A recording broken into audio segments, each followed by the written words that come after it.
Lately, talks about the John Wick universe have been heating up, and it's easy to see why. The franchise has become a goldmine for Lionsgate, turning John himself into the studio's signature icon. Sure, Hollywood buzz often includes projects that never actually happen, but for fans, there's little to worry about. Right now, there are officially 4 projects confirmed, 3 full-length movies and 1 show. That said, confirmed doesn't mean coming out tomorrow. Look at the example of Ballerina with Ana de Armas. The movie didn't perform well at the box office, which was a rough lesson for the studio, but it doesn't put the entire universe at risk. If anything, the theatrical flop will probably help them rethink strategies and approaches for upcoming projects rather than stop them altogether. The most obvious next step is John Wick Chapter 5, first announced back in 2020. Chad Stahelski originally planned to shoot it alongside the 4th movie, crafting a single extended story across 2 films, but the studio and director later decided to separate the productions, releasing the 4th and 5th installments as standalone entries. Some plotlines that were meant to conclude the saga didn't fit into the runtime, so while the story was intended to wrap up in 2 films, Chapter 4 ended up self-contained, and 5th became its own full project. Some fans might have assumed that after the 4th's finale, where John's arc seemingly ended, future plans might be scrapped. But in April, the studio officially confirmed John Wick 5, with Keanu Reeves returning in the lead. Plot details are still under wraps, but Stahelski has made it clear that Chapter 5 won't just repeat past stories. It's a completely new arc he's been developing for a while. How John will return, what contracts and missions lie ahead, it's all a mystery for now. But one thing is certain, this won't be a simple continuation. It's a fresh take on his journey.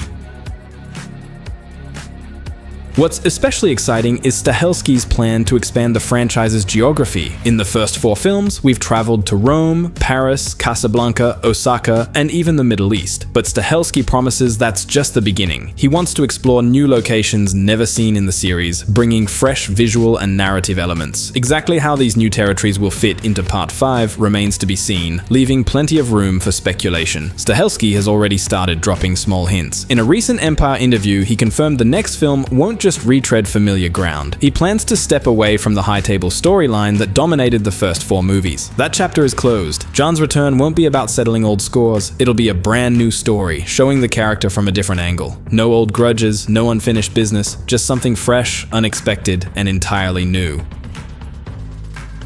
Story-wise, there's really nothing stopping John from coming back to life. If you look at the past films, he's survived far more extreme situations than what we saw at the end of Chapter 4. Sure, that ending looked like a logical conclusion to his arc. It was powerful and symbolic. His journey seemed to be reaching its finale, so it's easy to see why many fans felt like the cycle was closed. But it's worth remembering that John Wick started as a standalone project. No one originally planned sequels, let alone Chapters 3 and 4. And in Hollywood, money talks. A project that consistently makes profit gets the green light, and the WICK franchise is a textbook example. Box office numbers rose with each film, budgets expanded, and what started as a straightforward action movie turned into a full-blown cinematic universe on the level of Mission Impossible.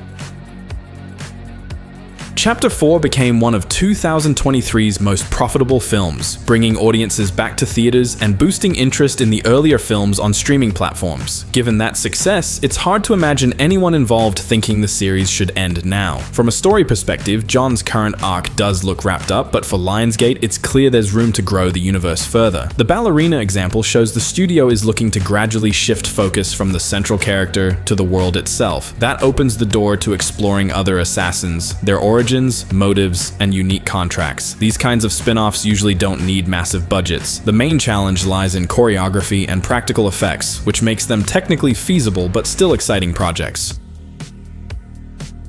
With Stahelski's comments and Keanu Reeves' willingness to return, it seems likely John Wick will appear on screen again. The ending of the 4th movie didn't actually show his body, only the tombstone and a brief exchange between Winston and Bowery King. That moment leaves plenty of room for interpretation. Symbolically, John's persona might have disappeared, but literally, he could have survived. That gives Chapter 5 plenty of options to bring him back without breaking narrative logic, but it's still unclear whether John will return or if the studio will focus on spin-offs instead. There are hints, but the spotlight has shifted a bit.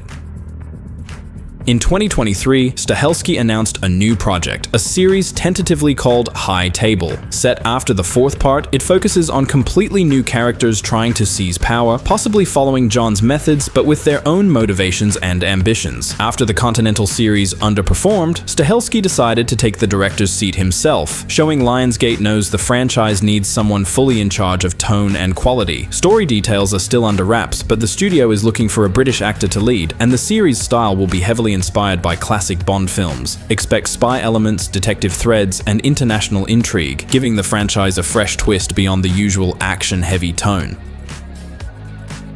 At the same time, it's crucial to remember that John Wick is first and foremost about its main character, Keanu Reeves. Any project without John is always seen as secondary. Even if High Table turns out polished and ambitious, it won't carry the same weight or emotional impact without him. The studio and Stahelski know this. Considering the recent misfires with Continental and Ballerina, it's clear that any long-term plan for the franchise will eventually bring John back, either directly in future films or indirectly through key spin-offs. Another spin-off focuses on Kane, the blind assassin played by Donnie Yen. He made his debut in the fourth film, and even with limited screen time, he left a strong impression thanks to his mini-arc. The spin-off promises to fully explore Kane, his origins, motivations, and methods. What's particularly exciting is that this project will look and feel very different from the John Wick films. It draws inspiration from classic 90s kung fu movies, putting martial arts and Asian aesthetics front and center. Essentially, it's a martial arts-focused spin-off, with choreography and style setting it apart from the rest of the franchise. Donnie Yen is also set to direct, bringing his extensive experience in action films, which bodes well for the quality of the fights and overall execution. That said, not having John on screen will be noticeable, since he's the heart of the franchise. To bridge that gap, the spin-off may include flashbacks or interactions with John, keeping a connection to the main series. Details are scarce for now. No confirmed plot, locations, or cast beyond Yen. What's known is the direction and concept, a kung fu-driven story with a strong Asian aesthetic, which could become a fresh and exciting addition to the universe. The choice of character and stylistic approach already makes it a promising project. And finally, one of the most anticipated projects, though announced 5 years ago, is the John Wick anime. Originally planned as a full series, Stahelski recently confirmed it's now a feature-length anime. The story will take place before the first movie, exploring John's origins, his legendary missions, work for the High Table, the rise of his infamous reputation, and glimpses into his personal life, including meeting his wife, moving, and eventually being pulled into the dark, violent world we saw on screen. Keanu Reeves will return to voice, and the anime will get a theatrical release. This seems like a smart move. Putting the original John in a streaming series could be risky, whereas a full-length theatrical anime is more likely to draw both longtime fans and new viewers. Visually, the anime promises to be an intriguing experiment. Its style will differ from the live-action films while keeping the spirit and atmosphere of the series intact. This approach not only broadens the audience but offers a fresh perspective on John and his world. Plus, the project is likely to attract a strong voice cast and bring renewed attention to the franchise, since fans have long awaited a story about John's beginnings. Another key advantage is the potential to hint at John's return in future movies. The anime could serve not just as a prequel, but as a tool to expand the universe, set up new storylines, and open doors for Lionsgate's upcoming projects. With animation and anime at a peak of popularity, this strategy makes a lot of sense. Right now, the franchise has a highly strategic branching structure. Chapter 5, the High Table series, Kane's story, and the feature-length anime all work to expand the universe, keep audiences engaged, and leave room for the main hero's return. The continuation of this story is shaping up to be extremely exciting.